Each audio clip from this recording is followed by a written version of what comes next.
Thank you, Ali. Good afternoon, everyone, and welcome to this afternoon's meeting of the Licensing Subcommittee for Premises Licence Review for the Stamford Arms in Lowestoft.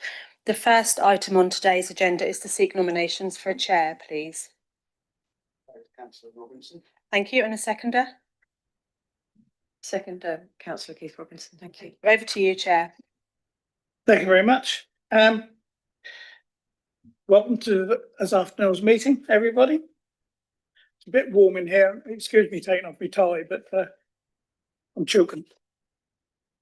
For those of us in the conference room, there is no fire alarm planned for today. So should the fire alarm sound, it would be for real. In the event of a fire, please follow the green emergency exit signs to the nearest available exit and congregate in the south car park near the Children's Centre. The fire exits in this room are clearly marked. Do not re-enter the building until you are informed it is safe to do so. Thank you. Do we have any apologies for absence? No apologies, Chair. There is a substitute present at today's hearing. The reason for a substitute is that if anything happens to a member of the subcommittee before the hearing commences, the substitute can take their place. The substitute is remaining for the hearing and will retire with the subcommittee to observe the discussion when it's arriving to its decision for training purposes. Are there any objections to the substitute retiring with the subcommittee? I hear none. Thank you. Invite members and officers to any declarations of interest? None. No. Fine. Same goes for declarations of lobbying? No. Okay, that's fine. I am Councillor Keith Robinson from Alton, and I will invite the subcommittee to also introduce themselves, please. Hi, I'm Rachel Smith-Light. I'm the ward councillor for Melton. I'm also the deputy cabinet member for the environment. Edward Bagg, councillor for the Alton Broad ward.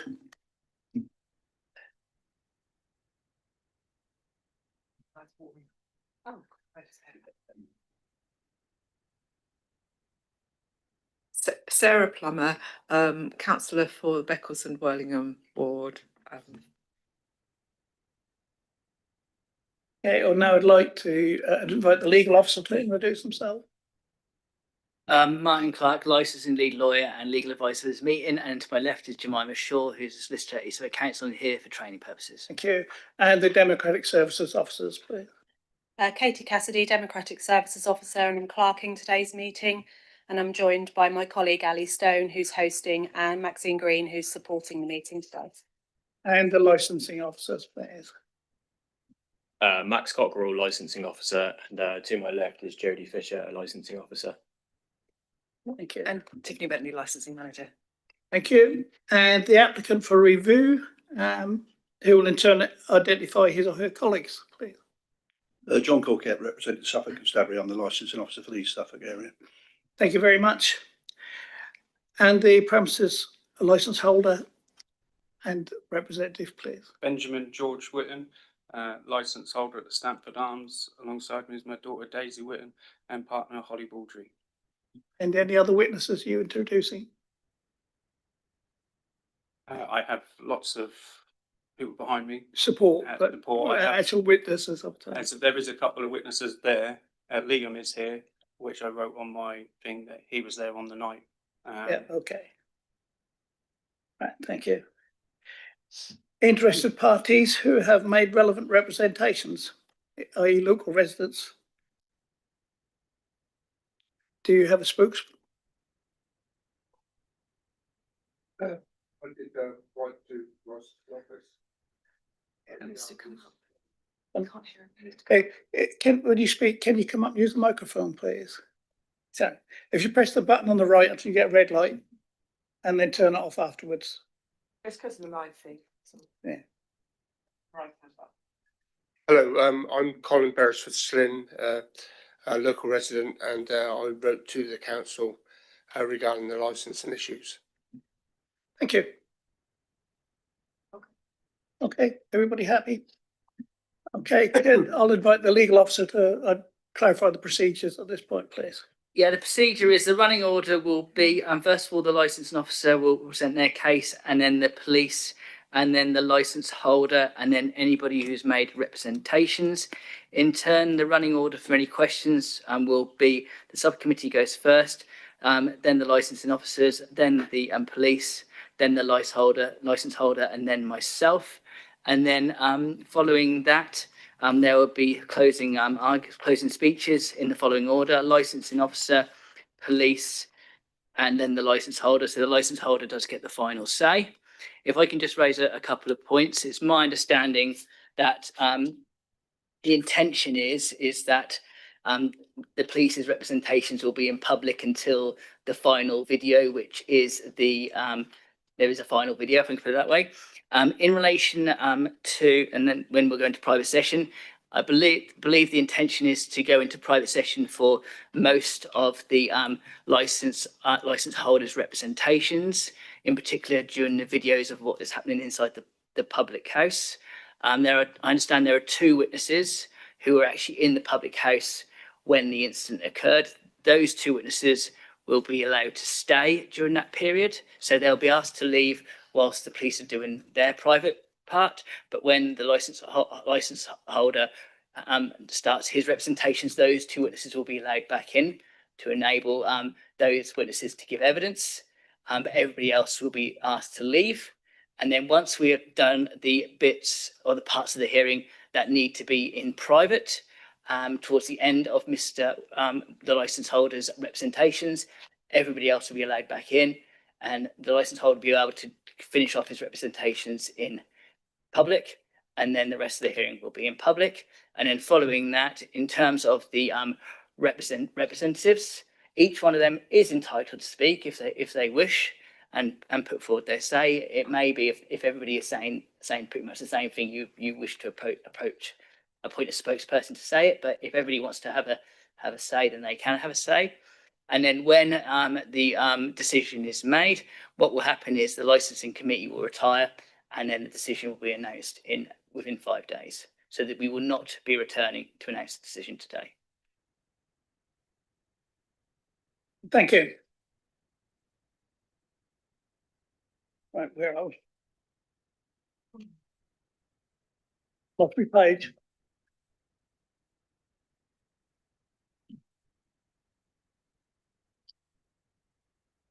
Right, missed that bit, and then I've asked this,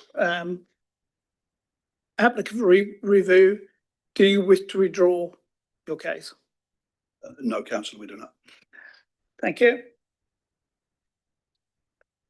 Has there been any requests for appearance of witnesses, or was there any party witnesses to introduce any extra documentation or information?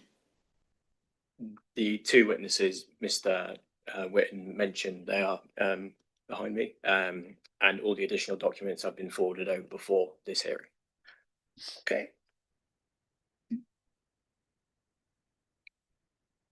I could ask for estimates of time, but I won't at this stage.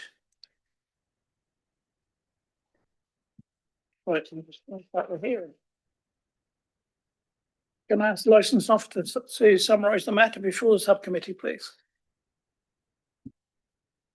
An application for a summary review under section 53A of the Licensing Act 2003 was made by Suffolk Constabulary on Tuesday, the 21st of July, 2026. This application relates to the Stanford Arms, 94 Stanford Street, Lowestoft, Suffolk, NR32 2DD. Accompanying the application was a certificate issued under section 53(1)(b) of the Act and signed by Superintendent Sean Wakeling, outlining the reasons why the Suffolk Constabulary requested that until such a time a full hearing could be heard, that the following interim steps be implemented. Suspension of the premises licence. With this type of application, the licensing authority had to consider whether it was necessary to take the interim steps within 48 hours of receipt of this application. The subcommittee met on Wednesday, the 22nd of July, 2026 to make a determination, and the decision of the committee was to impose the requested interim steps until a full hearing could take place. The premises licence holder, Mr Benjamin Whitten, was informed of this decision and no representations against this interim step was received. 53 representations were received within the consultation period from members of the public in support of the premises licence holder. 1 representation has been received within the consultation period from a member of the public in support of the application submitted by Suffolk Constabulary. All representations have been provided to all parties. Suffolk Constabulary provided further information to be considered at this review on the 10th and 12th of August 2026. These documents and video clips were provided to the subcommittee members and the premises licence holder prior to this hearing. However, due to the ongoing criminal investigation, the video clips could not be forwarded over to the premises licence holder. Mr Whitten has attended the office and viewed these video files with myself. The licence holder, Mr Whitten, has also provided further additional documentation on the 17th of August 2026. These were provided to the applicant, Suffolk Constabulary, subcommittee members and the legal advisor prior to this hearing. The subcommittee will be asked to determine this application by modifying the conditions of the licence, excluding a licensable activity from the scope of the licence, removing the designated premises supervisor, suspending the licence for a period not exceeding 3 months, or revoking the licence. In their decision making, under section 53D, the subcommittee do need to review the interim step that was taken pending this review hearing. The interim step was to suspend the premises licence. The subcommittee needs to consider whether it is appropriate for the promotion of the licensing objectives for that interim step to remain in place, or if it should be modified or withdrawn. That includes consideration of any representations from the licence holder and responsible authorities. Any interim steps would apply until the appeal is heard. An appeal may be made to the Magistrates' Court within 21 days of the licence holder being notified of the licensing authority's determination on the review. An appeal may be made by the premises licence holder, the Chief Officer of Police, and or any other person who made relevant representations. The decision of the licensing authority following the review hearing will not have effect until the end of the period allowed for the appeal or until the disposal of the appeal.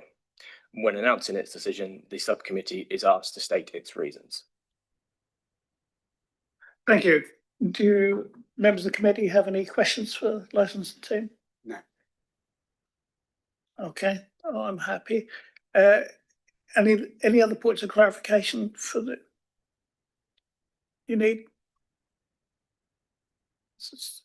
Oh, sorry, John Corker. So yes, just a question of the licence officer. When Mr Whitten was informed of the summary review taking place, I believe it was 22nd July. Would that be correct?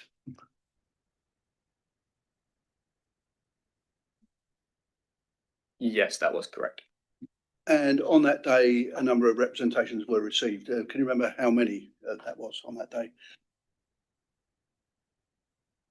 If you could just bear with me 1 second, my colleague would just.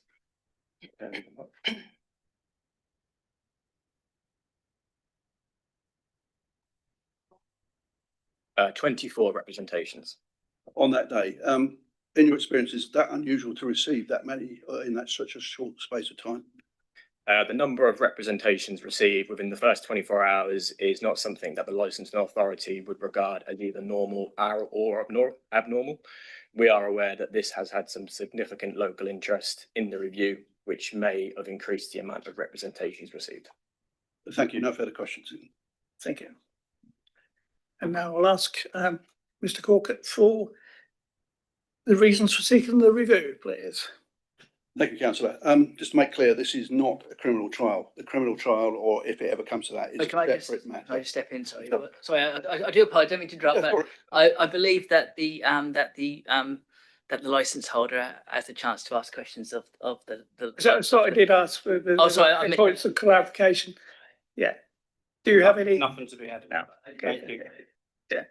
Sorry. Please go ahead. It's not a criminal trial. The Licensing Act allows us to take these actions when serious matters take place at a licensed premises or connected with the licensed premises. The reason for that is if we had to wait for the period of time between an event and the end of a criminal trial, that could be months or years, allowing a situation to carry on and continue in all that time. So to make it clear, this is looking at the licensing aspect of the events that occurred. This is an unusual event. It's not a common occurrence. If it were to be so, then we would be holding regular hearings of this type. Pub operators very rarely find themselves in this situation where we've had to ask for a summary review. Summary review, as we said, is a serious matter. Senior officers in Suffolk Constabulary have looked at the situation and decided this is the only way forward that we can deal with this and deal with this in quick time. In this case, there was an altercation on the 18th of July of this year. Whatever the rights or wrongs concerning the behaviour of the victim, and I use the word victim just to make things easier for everybody. This is the other party involved in what happened. Whether he's a victim or not is probably something for the CPS and the courts to decide later. But to avoid any difficulties, we're calling the victim. So the rights or wrongs of what occurred between him and Mr. Whitten are not really what we're looking at in this matter, other than it's connected with the running of the licensed premises. What we're looking at is the subsequent actions that took place away from the premises about an hour later. And we believe this demonstrates that Mr. Whitten was out of control. He lost his temper and committed a violent assault upon a member of the public who was previously in the pub that night. The circumstances of the matter are clear up until about midnight on that day, and there's little in dispute apart from a few disputes over what was said. It would appear Mr. Whitten was out of the venue at a darts match and returned shortly before midnight. The victim, it would appear, had taken control of the karaoke machine in the pub. He was hogging the karaoke machine and not letting other people use it. Once Mr. Whitten returned, he was asked to, the karaoke ended for the night, and the victim was asked to surrender the microphone. That seems to have sparked some kind of dispute, which ended up with Mr. Whitten and the victim going outside the pub. And again, the victim describes, and he doesn't make any secret of it, that there was some kind of altercation outside. There was some pushing, shoving, and some unpleasantness in language. What is clear is shortly after that, the victim returned home, and by quarter past midnight, he'd gone home a few doors away from the pub. And that should have been the end of the matter. Unfortunately, it wasn't. Around about 1:30 in the morning, Mr. Whitten went to the alleyway which runs behind the Stamford Arms to the rear of the victim's home address. And there's a series of videos that I'm going to show you that cover that whole event. They were recorded on what looks like a security camera from a nearby house. If we can show video one in a second, I'll just show you what that's going to contain. That shows Mr. Whitten going up to a garden wall, looking over the garden wall, and there is some kind of conversation taking place. From the victim's statement and his partner's statement, they will detail that this was Mr. Whitten shouting over the wall and them telling him to go away. They didn't want to talk to him that night. So if we could see that video now, that would be great. Can I just step in at this point? Just one question. It is the police's definitive position that they wish for all the videos except for the interview to be public, if that is correct. That's correct, yes.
one we'll show is the victim coming to the gate and opening, and then there is then a face-to-face confrontation with Mr. Whitten. I believe the phrase is getting in someone's face, and it is obvious from looking at it that Mr. Whitten is getting in the face of the victim, jabbing his finger at the victim, and eventually pushing his hand towards the victim's face and knocking his hat off. At this, and you'll see, the victim does respond, and there is some kind of a pushing, punching, and general melee. And that is the content of the video too, if we look at that now.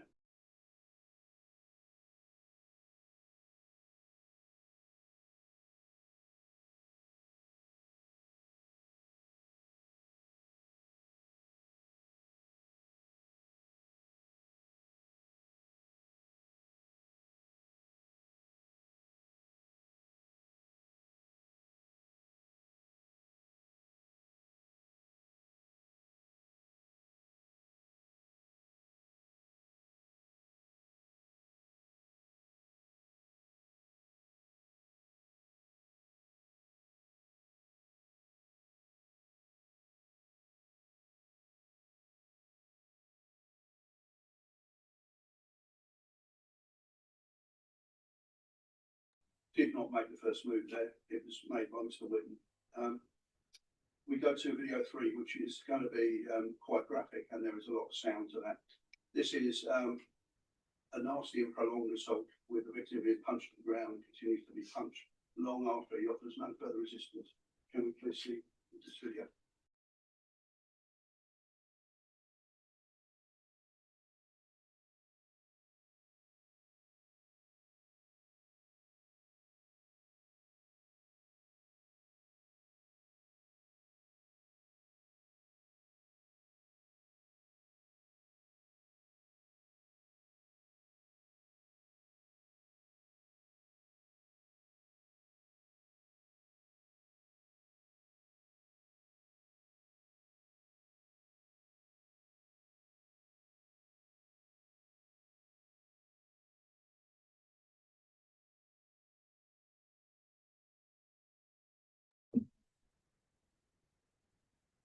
That is the main assault. Oh, sorry. That is the main assault that we are very concerned about. You will see that the victim on the floor, unable to defend himself, punches are still going in. There's a brief pause and the punches go in again. We will say this goes far beyond self-defence. This is not an assault that can be justified in any way. There appears to have been no provocation for it. The victim was at home. He opened the gate. He was immediately confronted by Mr. Whitten. And from there, it dissolves into what you've just seen. There are further parts of it. If we can go to video 4, please.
Camera overlooking the alleyway.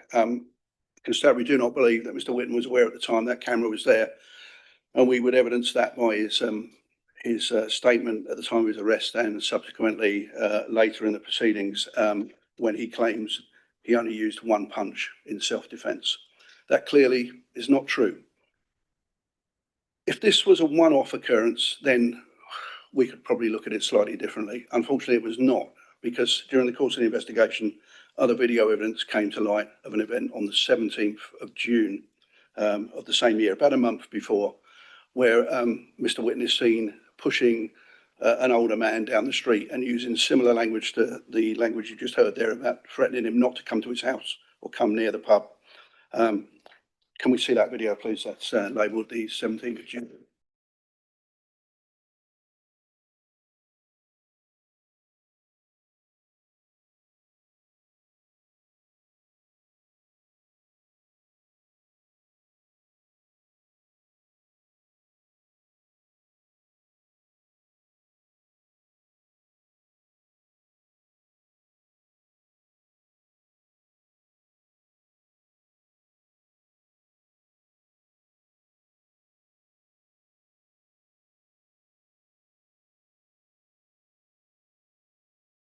Neither of these incidents that we've shown you, that's the assault or the one you've just seen for the 17th of June, was any report made to the police. There were no other than by the victims in each case. The gentleman there made a report to the police of assault, and of course the victim of the altercation in the alley made the allegation. On the other side, there have been no allegations made, no reports to the police or anything of that nature, which you would expect if the circumstances that Mr. Whitten provides in his evidence, which you'll probably hear later, there have been, according to him, events of criminal damage. There have been events of inappropriate behaviour by one of the victims. There have been reports of criminal damage to a pub sign. None of these allegations have been made prior to the defence or the representation made by Mr. Whitten. Mr. Whitten opened the pub in March, having taken on the tenancy in January this year, I believe. Within 3 months you have, or 3 or 4 months, you have 2 incidents which tend to show extreme violent behaviour by a premises licence holder. The constabulary concern is, of course, that this can't be allowed to continue. You cannot have a premises licence holder taking the law into their own hands. And in the case of the 17th of June, trying to create an exclusion zone whereby a local resident cannot even walk past the pub. The man was warned not to come near the pub. He lives in Stanford Street. Now, I know the video evidence of the assault in July in the alleyway is disturbing, but we do have many representations saying how pleasant and helpful Mr. Whitten is. And that picture is painted time and time again in all the representations. However, that video tends to show something completely different. It shows a violent individual taking the law into his own hands. And I would imagine that some of the people who have made representations saying how nice Mr. Whitten is are going to be quite upset and embarrassed that they've actually submitted representations saying the opposite. I can't tell who, but I mean, I would have been embarrassed had I done that and then seen that video. We say that there is no solution to this matter other than to revoke the licence, and I will go through that. It's not something we take lightly. The options are, of course, you could do nothing. You could take absolutely no action whatsoever and say there is no case to answer. We would submit that that can't be the case in this. You could amend the licence or add some conditions to it. And again, what conditions can be added to a licence? You cannot add a condition saying the premises licence holder will not assault his customers. You cannot do that. That's not an enforceable condition. Replacing the designated premises supervisor, well, that is Mr. Whitten, who's also the premises licence holder. Replacing him would still leave him in control of the premises, still able to exert influence over whoever's running that. The final option, of course, is to suspend or revoke the licence, and that's got to be in our submission, your judgment over what would be necessary.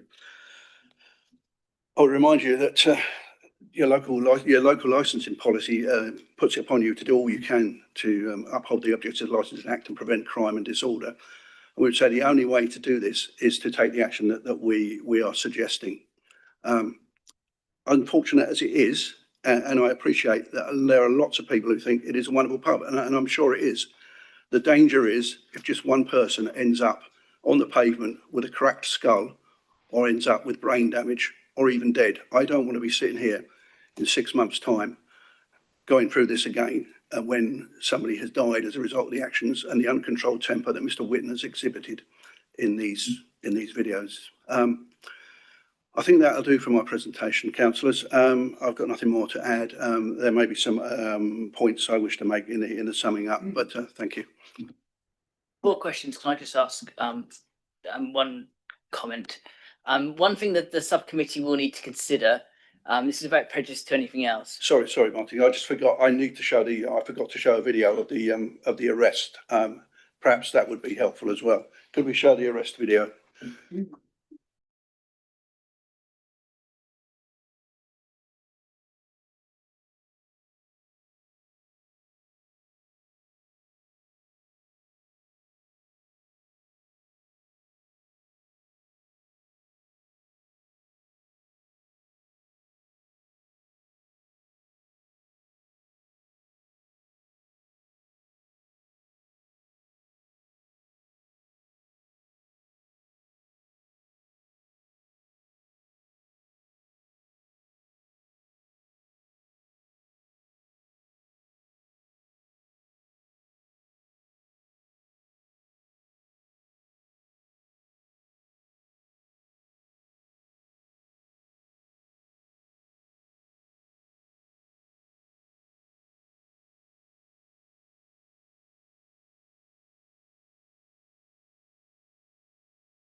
and say that he came at, the victim came at him, was throwing punches. You've seen the video, that didn't occur.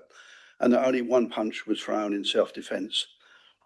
Councillors, we say that's not the truth. And another aspect, of course, of licensing is we have to have confidence in a licence holder and a DPS that they're going to be open and honest, that they're going to tell us things that have occurred. This didn't occur in this place. Mr. Whitten lied to the police. That's my part now, thank you.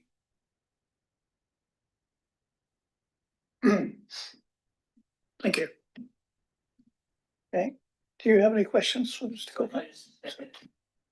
Yeah, if I could just step in at this point, one thing that the subcommittee will need to consider, without prejudice to any other decision, is whether or not, regardless of the decision, whether or not the interim steps continue pending appeal. Is there anything that the police would have to say about that?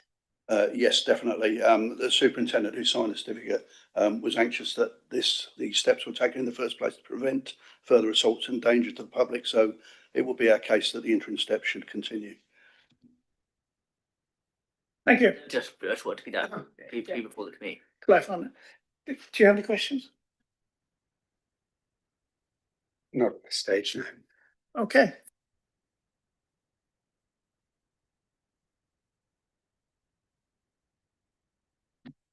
License holders. Do you have any? So if I could assist, Sorry. So if I could assist, the order for questions is the license officers, then the license holders, and then myself. That's the order for questions. Yes. Let's say the applicant. Sorry, do you have any questions? No, it should be like officers. License officers first. Yeah. We have no questions, Chair. Thank you. Then it's the license holder. Yeah. Anybody else to applicant? I can give you my statement if you would like me to. Okay. We're just within that. He stated that I got back at the pub at midnight, but it was actually around 10:15. So that's incorrect. And I believe Josh went home around 12:30, not 12:15. And within the video in the alleyway, Josh did state that he will end me, just to clarify. I think that's a form of a question. I don't think what time things occurred before there have any relevance at all from that point of view. So thank you. Now I ask the premises license holder. Sorry, so can I just again step in at this point? Is my understanding is that we want to deal with each person's case in turn. My understanding is the police might have a video that they want to deal with in private. If that is the case, I think we should deal with that so that the license holder has sight of all of the evidence before they present their case. So if you wish to present another video, then we can, but we would have to go into a private session. Yes, it wouldn't matter, not to me, when it's shown, but there is another video which is obviously something not for the public consumption, which could affect any legal proceedings going on. So if you wanted to show that now, we would ask that that be in closed session. Yeah. It's just so that the license holder, when he presents his case from the start, he's seen all of the evidence that there needs to be seen.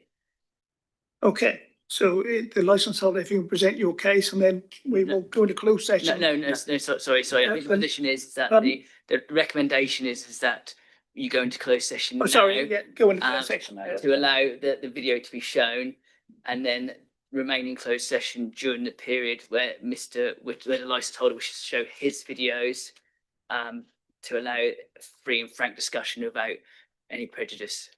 Okay, so we'll go with that then.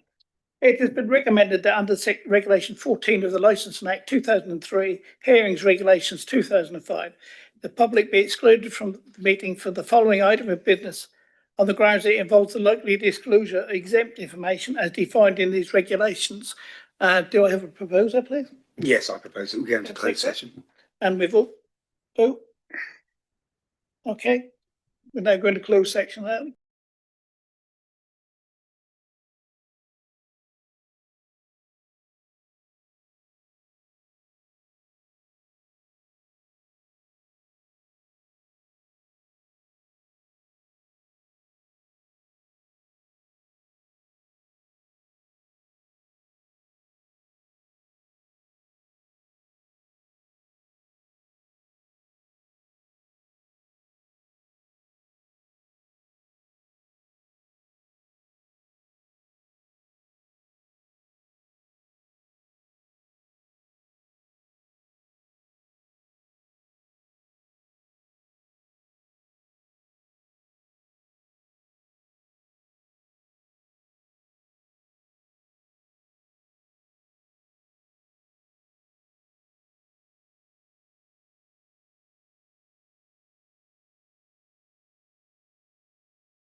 stop it. Go up with it. So I'm just gonna quickly go to the bathroom whilst the people are coming back in.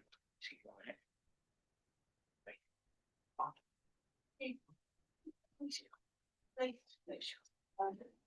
Chair, she wants to say something. Sorry. Or do you want this lady to speak? You have to wait. When the public are back in, then we'll go ahead to the next section with us, your statements, yes. Yeah.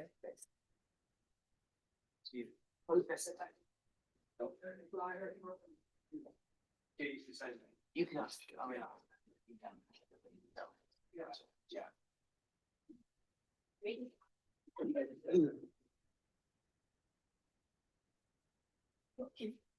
I could do with doing that, but I'll wait.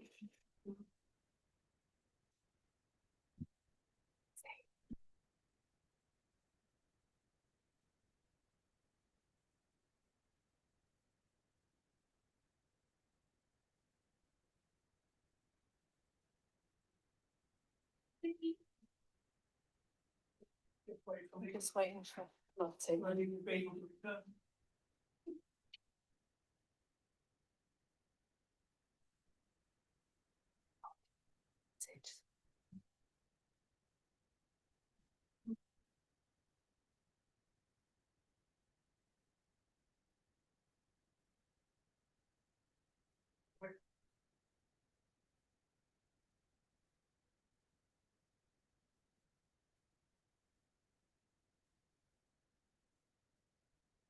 I think the expression is we've been held up by legal process.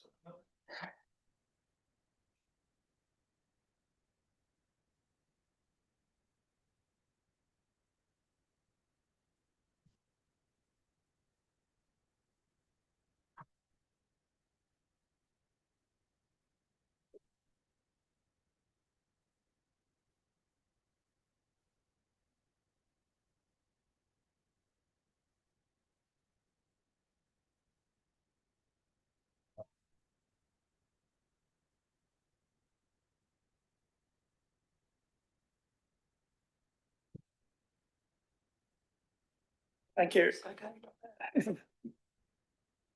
Okay, Ali.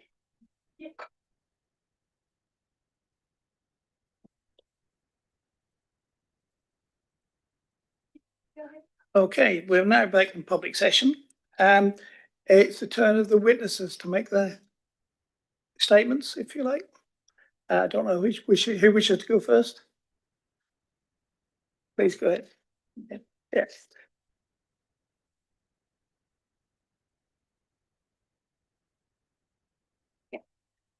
I live directly at the Stamford Arms. Oh, it's a bit loud. There's never been a problem with noise since they've taken over. The previous people, I had to go over at least 3 times to tell them to put the music down. Ben is fully aware that our road has lots of children, people with grandchildren. And also Josh, I've seen him going out on numerous occasions, living directly. I can see people who are walking past, driving their cars, everything. And so he's not isolating himself into his house.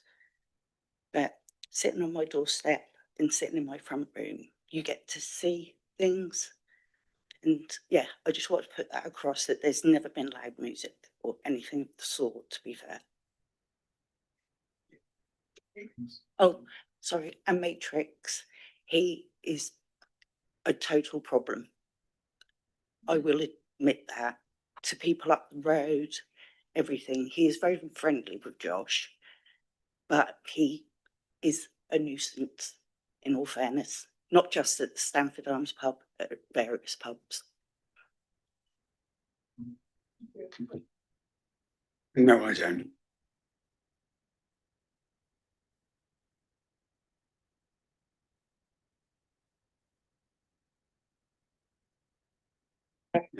Okay, so no more questions for this witness, so you can stand down, please. We take the next witness, please. Did this gentleman, did you want to say anything?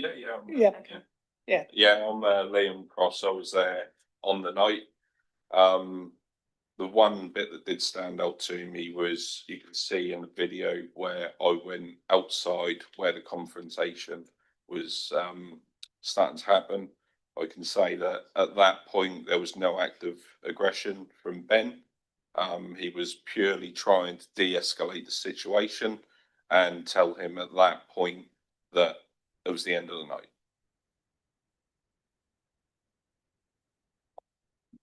Thank you.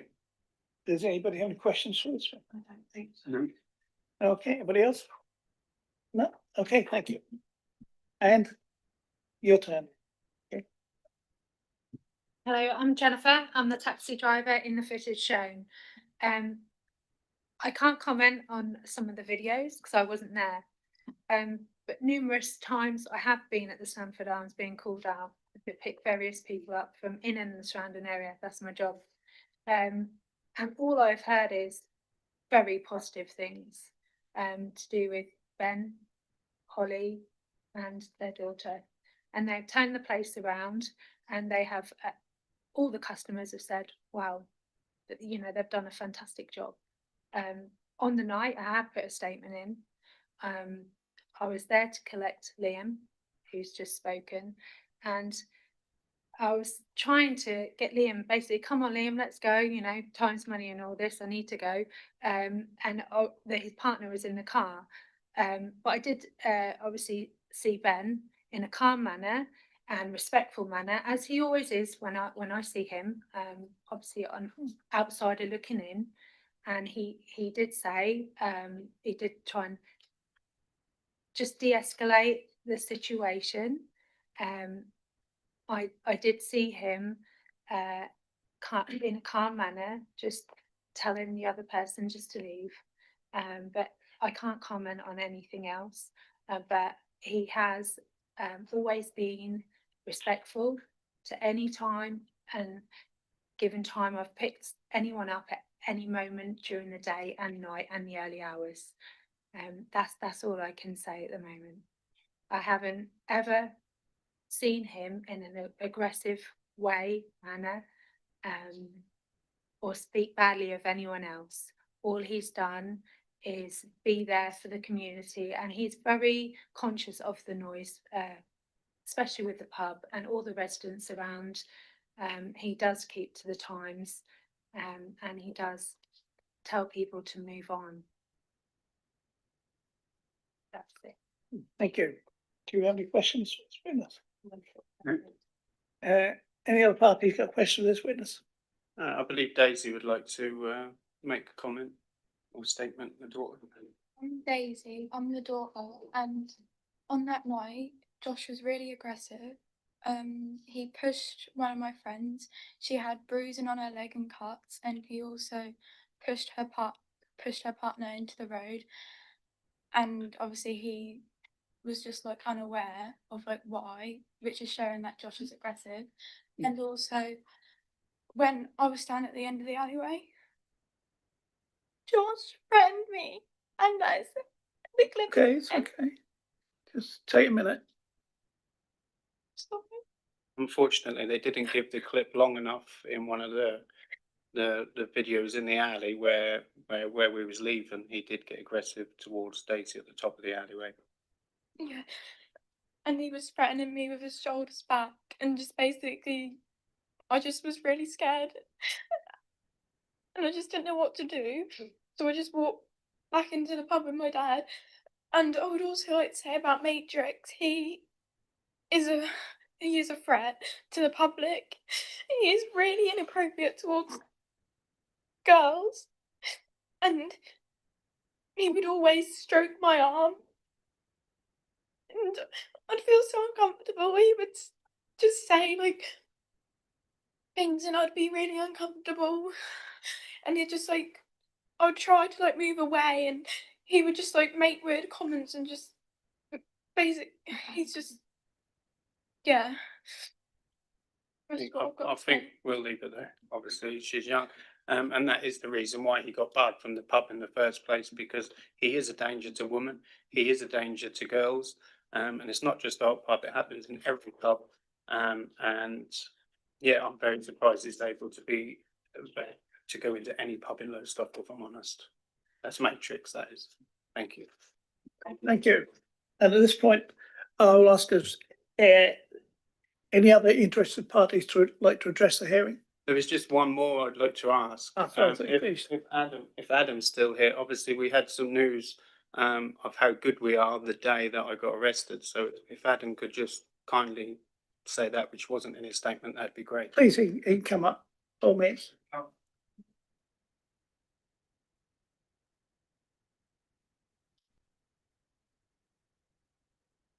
So introduce yourself. Yeah, hi, I'm Adam Bass. I work for Green King, one of Ben's suppliers. Unfortunately, on the day of the arrest, the pub was highlighted as one of the leading pubs within our supply chain in the whole country of how well it's done in the quarter as such. So, which is testament to themselves that they have managed to turn around a failing pub in a declining industry, but do it well. I think it's not just myself. You can look at the support on social media and things like that as well. They do run a tight ship, and it's unfortunate that I don't think that's been completely portrayed as such here as well. So, but I think we've got a spokesman who'll say more for us as well. Okay, thank you. Thank you. Do you have any questions for? Sorry. I'll go last if anyone else has questions. I haven't. Yeah. No, I don't. The only question I have is, are you here in a personal capacity or as a representative of Green King? Just want to double check. Sorry, more of a personal as such, but yeah, I wanted to put the side of the company across in terms of the business as such as well. Okay, cool. Thank you. Thank you. And there's no other questions for you, so thanks. And I believe this gentleman at the back has been jumping up and down wanting to have a speak, please. If you did, just introduce yourself, please.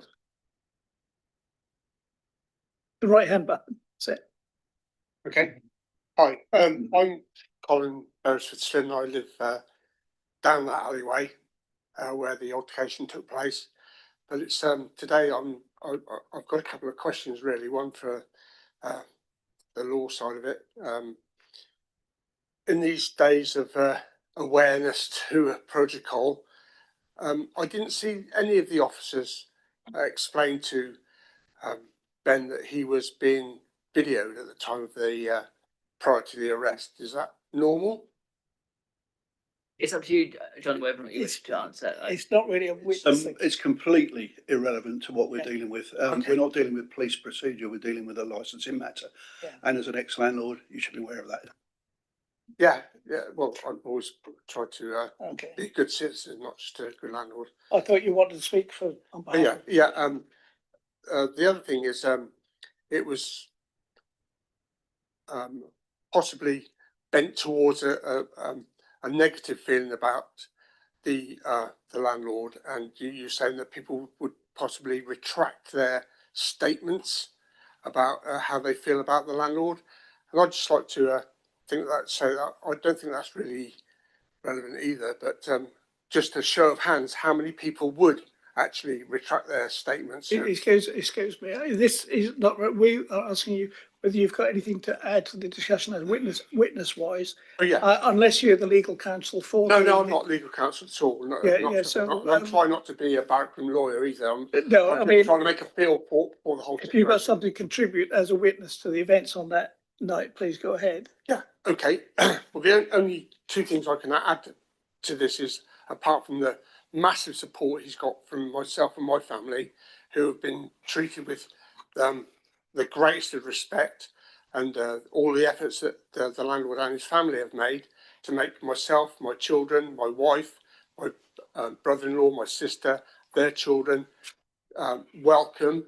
The steps he's put in place to keep the children occupied are exemplary for them.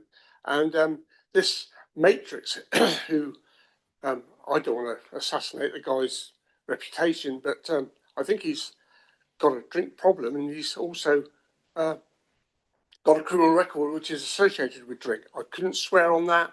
I don't want to cast aspersions on him either, but from everybody I've spoken to in other establishments, he is nothing but a bad penny. So that's as much as I can say. Chair, perhaps I should clarify that. I agree. I don't know what you're going to say, and I agree. This is not witness of you casting opinions and details of person's private life that are not relevant here. Okay, yeah. What did you witness on the night is what we want to know. Oh, no, the only thing, if you read my statement there, it was about the character of the landlord. Okay. Okay. Well, thank you. Okay. Thank you.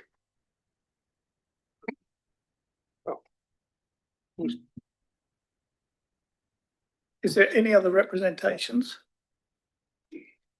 No, in that case, I'll ask the licensing officer to sum up if they wish. If I could just step in at this point, Please do. I do apologise. The licensing officer and Mr. Corkett and myself and yourself actually haven't asked questions of the licence holder yet. It's put forward this case, so you need to. It's your chance now to ask questions. Yeah. The subcommittee first, then it'll be the licensing officer, then it'll be the police, John Corkett, then myself.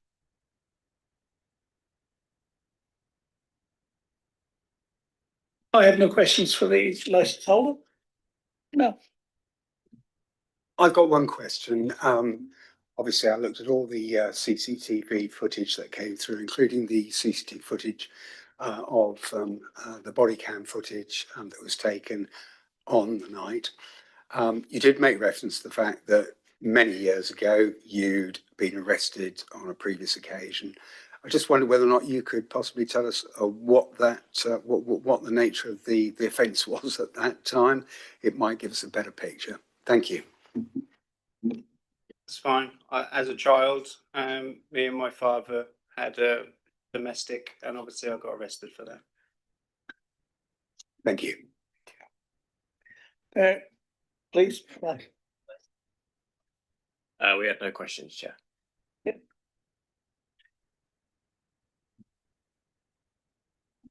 And not much to ask really. At any time, other than the attempt to call 999, was any matter reported to the police? And I include in that the Matrix scenario, the earlier altercation with Josh. Did you at any time, other than the abandoned 999 call that never went through, make any reports either at the time or subsequently? I did not ring the police on any other occasion, because why do I have to ring the police for everything when I feel that Matrix was already dealt with and he left? I wrote it in the instant book, and I apologise for going around Josh's that night.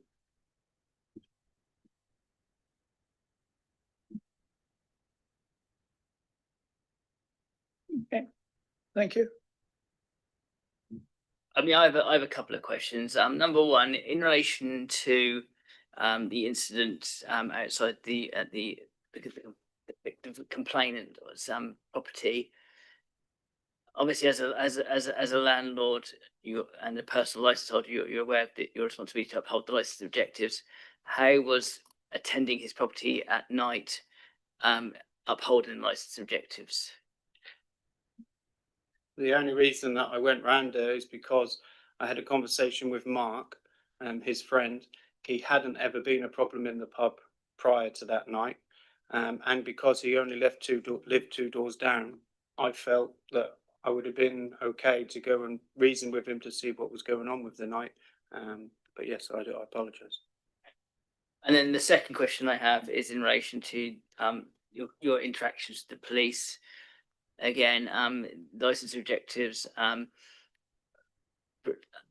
How is or how would you suggest allegedly misleading the police is in any way compatible with the license objectives? I apologise for the night of going around Josh's. I have no further question. Thank you. Well, now we come to the final word, which is yours. So, is there anything you would like to say to sum up? If I can assist, in terms of summing up the order as the licensed officer, John Corkett, then the license holder. So I do apologise for stepping in, but that is the License again, one. Sorry, John Corkett. So license officer. License officer, yeah. We have nothing further to add, Chair. I thought you said that once, yeah. Thank you. Town Clerk. Thank you very, very briefly. You've seen the videos of what took place. Everything before that, we say, is irrelevant. The undermining of the timings or when this happened and when that occurred, that Josh came back or Mr. Whitten came back at a certain time, completely irrelevant. You need to disregard that. What you're looking at is the incident in the alleyway at 1:30 in the morning. And you need to couple that with the incident regarding Matrix. And may I say, because Matrix has been demeaned in this hearing, he has no criminal record that relate to any crime other than traffic matters. Other than that, there are no reports of anything sinister behaviour from Matrix at all. I just wanted to clear that up. You need to look at, as I said earlier on, the solutions to this. How can you address the licensing objectives? And we say there is only one way, which I've outlined already, unless you can think of some other formula that would allow Mr. Whitten to carry on. Clearly, he runs a very good pub. People enjoy going in there. I'm not trying to denigrate that at all. The danger is the times when he does not behave as we expect, when he behaves as he did in those videos, uses extreme violence, and then when confronted by the police, doesn't give a true account. And that's what we would worry about going forward. I will leave it to you to make your decision on this, but you know the police case on this is that he shouldn't be allowed to. Thank you. Now I believe. Yep. Now it's your turn to have the final I'd word. like to just say, I do believe that everything that led up to that night should be included. Obviously, it's not just a random person that have gone round. There was a build up to the night. I've gone round to try and rectify the full situation, and unfortunately, it escalated. But I'm happy to give one more little statement, which you've all read, but if I could read that out, and then that's everything, I believe. To the Licensing Committee, I respectfully acknowledge the licensing process and ask for the committee to give careful considerations to this statement and its deliberations. I understand that the matters of evidence and investigations are ongoing. I would note that I remain willing to fully cooperate with all relevant authorities and provide any information required. Following the committee's decision to temporarily close the premises licence, we have complied fully and closed the Stamford Arms, which has had a significant financial impact, estimated lost turnover of around £20,000 up to the 18th of August. I would ask the committee to take into account that the Stamford Arms is a family-run business. Its closure has had a significant impact not only on myself but also on my family members, Holly and Daisy, who are both employed at the premises. Not only is this our business, this is our home also. Daisy has chosen not to attend college this year, having developed a strong interest in the hospitality industry and desire to build a career within, with the long-term aspirations of owning her own pub. I respectfully request that the committee consider the possibility of the premises reopening under the continued management of myself and my family. The Stamford Arms is our first pub. We took on the premises in January 2026, and the following refurbishment and improvements opened to the public in March 2026. Holly and Daisy carry out a range of duties, including customer service, cleaning, food preparation, and bar work. And my responsibilities include customer service, administration, stock control, cellar management, cash handling, bar work, and day-to-day operational management. The business relies on all three of us working together as a team. I would also ask the committee to take into account my previous record, which shows no relevant matters for a significant number of years. Since opening, there has been a small number of occasions where individuals have been barred from the premises, and on each occasion, I believe appropriate and proportionate action was taken, with the safety and welfare of customers and staff as a priority. I hope the character references provided assist the committee in understanding the true nature of my character and the management approach, and provide reassurance regarding the operations of the premises. Thank you for taking time to consider this statement. I respectfully ask that all of the above to be taken into account in your deliberations. Thank you. Well, thank you very much. If you're happy, you've said everything you wish to say.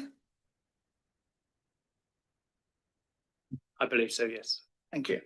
Well, in that case, we will retire to consider the decision, and we will inform you in writing within 5 working days.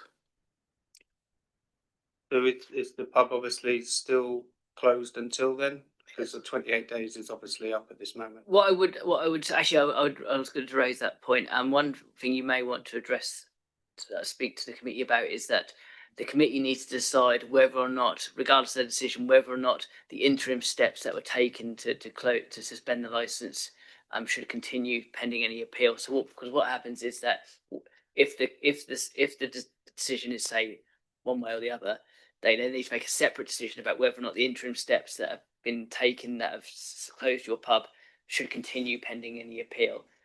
If they decide not to continue with those steps or withdraw those steps, that means you can open pending any appeal. If the subcommittee decides that the steps should continue, then you can't open pending any appeal. So you may want to say something about that to the committee. Thank you for the opportunity. That's very good. I would like to ask if we could open from tomorrow, because I am deeply sorry of going round to his house. I have learnt a lot from this. And secondly, we're a family of three. We live there. We have bills.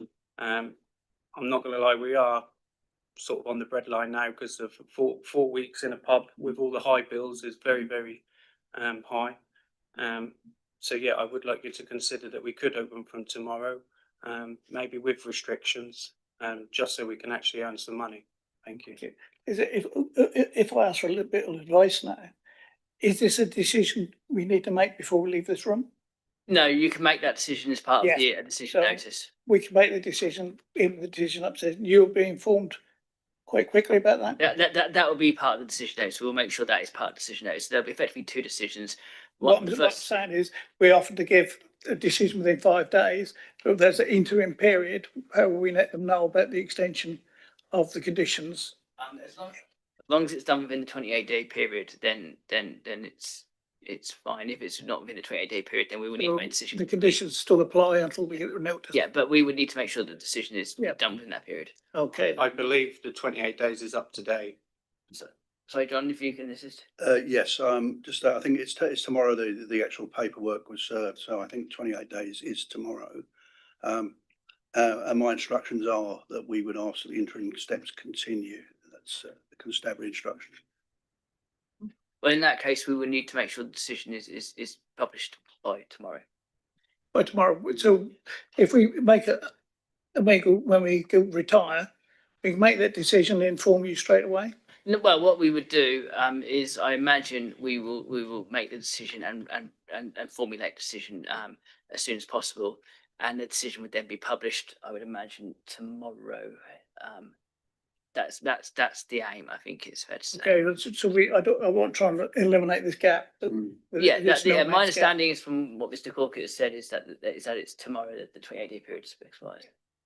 Just to clarify, today is the 28th day, not tomorrow. Today is the 28th day of that consultation period. Okay, well, we will have to make sure the decision is published tomorrow morning then. Yes. Or as soon as possible tomorrow. But that will be both decisions. So that will be the decision in relation to the license as a whole and decision in relation to the interim steps. Yeah, I don't want silly gaps here. Sorry, I just want to ask something. Please go ahead. Licensing, does that give you a problem? Can you move that fast, I guess, is what I just want to clarify. Yeah, that's no problem. As long as the decision notice is sort of ready, we can effectively get the decision notice sent out to the license holder and the representations as soon as the decision notice is ready to go. Okay, thank you. In that case, we will retire, consider our verdict or verdict decision, and we'll let you know as soon as humanly possible. Thank you.